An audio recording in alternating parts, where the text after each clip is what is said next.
തെരഞ്ഞെടുപ്പിന് പിന്നാലെ പയ്യന്നൂരിൽ വി കുഞ്ഞികൃഷ്ണന്റെയും അനുഭാവികളുടെയും സ്വത്തുവകകൾക്ക് നേരെ തുടങ്ങിയ ആക്രമണത്തിന് ശമനമില്ല. ADM വിളിച്ചു ചേർത്ത് സർവകക്ഷി സമാധാന യോഗം പുരോഗമിക്കുകയാണ്. തോൽവി ഭയന്നാണ് CPM ആക്രമണം അഴിച്ചുവിടുന്നതെന്ന് പ്രതിപക്ഷ നേതാവ് VD സതീശൻ ആരോപിച്ചു. UDF സ്വതന്ത്ര സ്ഥാനാർത്ഥിയായ വി കുഞ്ഞികൃഷ്ണന്റെ കാങ്കോൽ കരിങ്കൽക്കുഴിയിലെ കൃഷിസ്ഥലത്തിന് നേരെ ആക്രമണം നടന്നു. ഇവിടെ സ്ഥാപിച്ച മഴമറ തീയിട്ട് നശിപ്പിക്കുകയും ചുറ്റുമതിൽ തകർക്കുകയും ചെയ്തിട്ടുണ്ട്.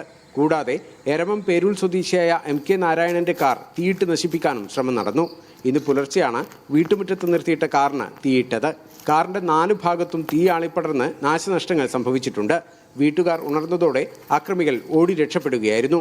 കഴിഞ്ഞ ദിവസം CPM ബ്രാഞ്ച് അംഗം കൂടിയായ കുഞ്ഞികൃഷ്ണൻ അനുകൂലി T പുരുഷോത്തമന്റെ വീടിനും കാറിനും നേരെ ആക്രമണം നടന്നിരുന്നു. മണ്ഡലത്തിന്റെ പല മേഖലകളിൽ ഇത്തരത്തിൽ അക്രമം തുടരുന്ന സാഹചര്യത്തിലാണ് സമാധാനത്തിനുള്ള നീക്കങ്ങളുമായി അധികൃതർ രംഗത്തെത്തിയിരിക്കുന്നത്. മീഡിയ 1 കണ്ണൂർ.